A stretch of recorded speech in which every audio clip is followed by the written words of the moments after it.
Hey, it's me, Seth Perler, and I have a Father's Day message for all of you dads out there.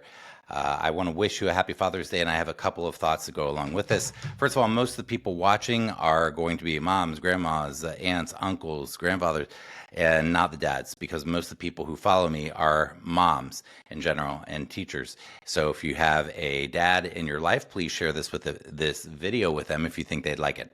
So I'm going to talk a little bit about fathers, Father's Day, apples and trees, and things like that.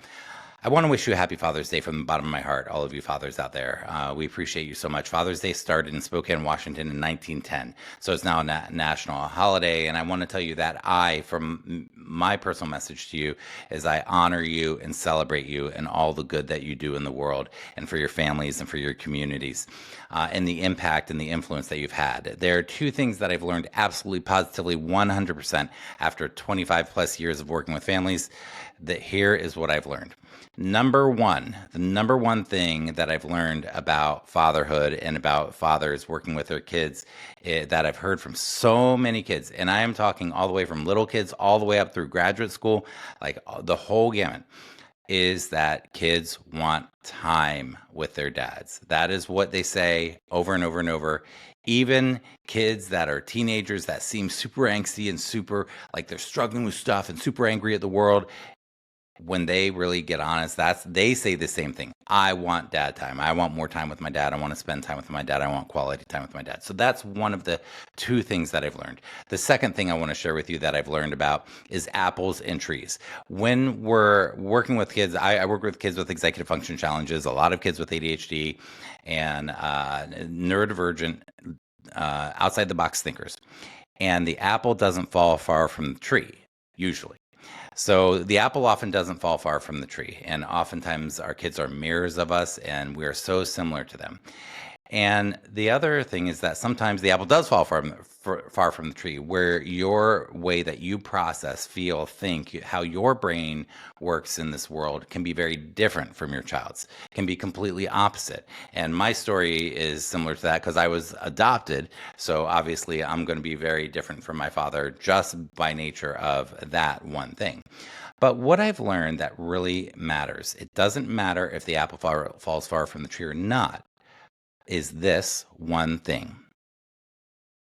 Play to your unfair advantage. You may have heard of the term unfair advantage in the business world, where what you're really good at, what your strength is, play to that advantage when it comes to working with your kids.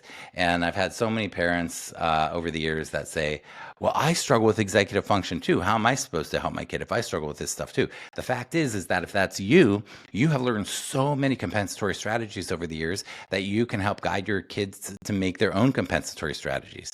So, and if you are a parent who's really strong, because I've had parents and teachers say, well, I am highly organized. I have excellent executive function. How do I help my kid? They don't want to listen to me because we can't relate on that level. Well, you probably can, because you have excellent ways of creating systems and ways to manage things in life.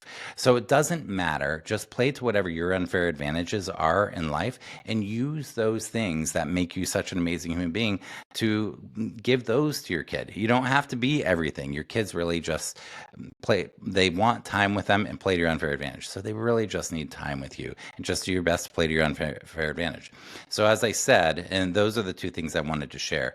I also want to share a little bit about, as I said, I was adopted. So sometimes I felt like, Alexa, off. I had a timer set for my ADHD brain. My dad is this amazing human being, and I want to chat and send a message to my dad. Hi, Dad. I love you so much. I sometimes felt like the black sheep, and I felt like the apple fell really far from the tree. And my dad and I are very different, and there are ways that we're similar. And I want to tell you how I hope I'm similar. You dads out there have such an impact, and you can inspire your kids, and you will be impacting your kids whether you know it or not. And a lot of times, as you probably know, the way we impact people, they don't even know they're being impacted until many years later. And here are some ways that my father influenced me. One is that he is truly a man of kindness. He is a man who is kind and thoughtful of other human beings. He's a very compassionate man. And I hope that I've gotten that from him. I hope he has inspired me to work harder to be that. Number two, about his impact on people's lives. One of the ways that he's impacted me is when my grandmother was dying, and with dementia and Alzheimer's, and it was a long several years. And my dad went every day, even if she didn't recognize him, even if she wasn't conscious, he was there. And he didn't know that was impacting me. I didn't know that was impacting me, but that has impacted me so much. He was by her side every day. And I aspire to be a man like that. And a third way, and the last way that I'm going to mention today is this. He would say, because when I was in high school and stuff, I started getting a lot of D's and F's and failing classes and all this stuff.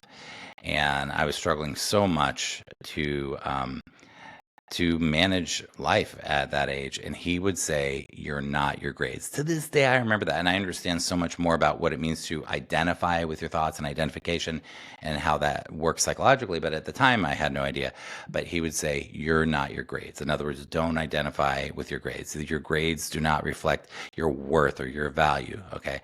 And that had such a big impact on me. I didn't know it then. I was kind of like, yeah, whatever, Dad, that type of attitude at that time. But it did. It stuck there and it planted a seed, and it really impacted my life. And I know that working with these kids, that we don't always know that what we say is going to have impact. And our job as the adult is to keep having the conversation, even if our kid doesn't seem to be participating or doesn't want to have the conversation or whatever, in a compassionate, empathetic, loving way. Keep having the conversations. Keep telling them how incredible they are, how much we love them, how much we care about them, how much we believe in them, how much we know that they can do what they worked hard to learn how to do. They can get the executive function or the workarounds or what have you.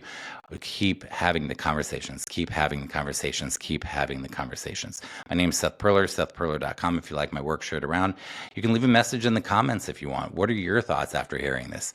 How has your father inspired you, or for your fathers? How has your fathers inspired you, all you dads out there? How do your kids inspire you? Anything you want to comment on, feel free. You can give it a like, thumbs up, share it if you like it. Be well, SethPerler.com. I will see you soon. Take care, everybody.